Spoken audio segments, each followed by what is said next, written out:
नवरात्रि शक्ति की आराधना का पर्व है, शक्ति की साधना का पर्व है। ऐसा कहा जाता है कि हर स्त्री के अंदर पुरुष की भी ऊर्जा होती है और हर पुरुष के अंदर स्त्री की भी ऊर्जा होती है। ऊर्जा होने का मतलब है शिव और शक्ति का संगम। शिव है जो पुरुष की ऊर्जा को रिप्रेजेंट करते हैं और शक्ति प्रकृति है जो स्त्री की देवी शक्ति आदि शक्ति की ऊर्जा को रिप्रेजेंट करते हैं। हर एक इंसान के अंदर शिव और शक्ति बसते ही है, बस उसे अपने अंदर की आध्यात्मिकता को समझना है।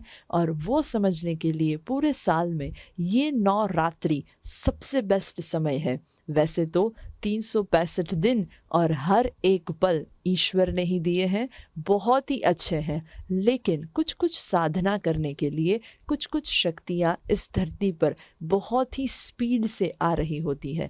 जब हम हमारे शरीर से, हमारे मन से, हमारी आत्मा की जागृतता से ब्रह्मांड में आ रही उस शक्ति के साथ अपने आप को कनेक्ट कर देते हैं, ऑटोमेटिकली हमारी साधना बहुत ही आसान हो जाती है। नवरात्रि में जब आप गरबा करते हैं, आप कीजिए, लेकिन क्या सिर्फ और सिर्फ गरबा करना ही नवरात्रि का मेन पर्पस है? नवरात्रि की साधना करने के अलग अलग तरीके हो सकते हैं। आप 9 दिन कोई ना कोई समय पर पर्टिकुलरली मौन रख सकते हैं, आप अनुष्ठान कर सकते हैं, उसमें कुछ कुछ यम या नियम का पालन कर सकते हैं, जैसे कि ज़मीन पर ही सोना, झूठ ना बोलना, सिर्फ और सिर्फ सच बोलना 9 दिनों के दौरान, उपवास करना, जिसका मेन पर्पस सिर्फ इतना है कि हमारा बॉडी, हमारा माइंड और हमारी सोल अलाइनमेंट में रहे। जब बॉडी, माइंड एंड सोल का प्रॉपर अलाइनमेंट होता रहेगा, यूनिवर्सल कॉन्शियसनेस ह्यूमन कॉन्शियसनेस के साथ आसानी से कनेक्ट कर सकती है। तो आप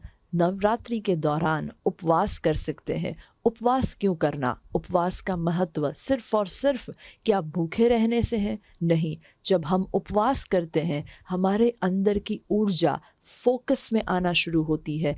जब उसके पास, शरीर के पास डाइजेस्ट करने के अलावा कोई काम होता ही नहीं है, तब वो अपनी सारी ऊर्जा को केंद्रित करता है, जिसके कारण वो ऊर्जा ऊपर की ओर बहना शुरू होती है, उसकी सभानता बढ़ती है।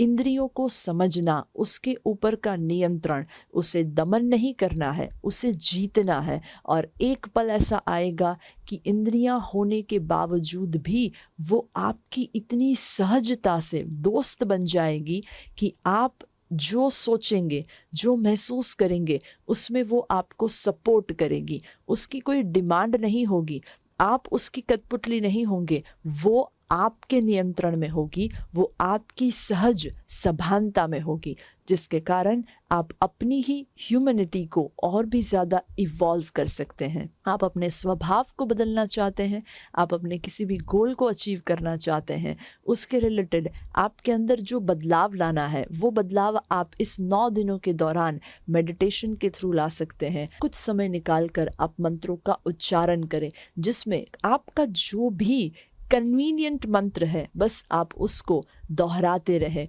और बहुत सारे विचार जो आपके अंदर चल रहे हैं, उस विचारों में से जब आप अपना ध्यान एक मंत्र के ऊपर लाएंगे, ऑटोमेटिकली आपकी एनर्जी चैनलाइज्ड हो जाएगी, फोकस्ड हो जाएगी।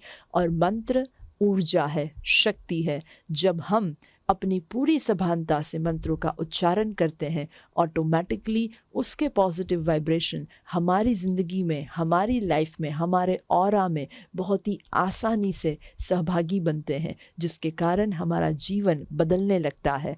हम पॉजिटिव दिशा की ओर आगे बढ़ने लगते हैं, हमारी कॉन्शियसनेस इम्प्रूव होती है, हमारी मैच्योरिटी बढ़ती है, हमारी अंडरस्टैंडिंग बढ़ती है, और हम जिंदगी में जो हो रहा है वो क्यों हो रहा है उसे गहराई से समझ पाते हैं, और जो हो रहा है उसे गहराई से स्वीकारने की शक्ति हमें मिलती है, और एक हद तक उसे बदलना कैसे जाए उसका भी विजडम हम पा सकते हैं। सो मंत्रों का उच्चारण बहुत आवश्यक है।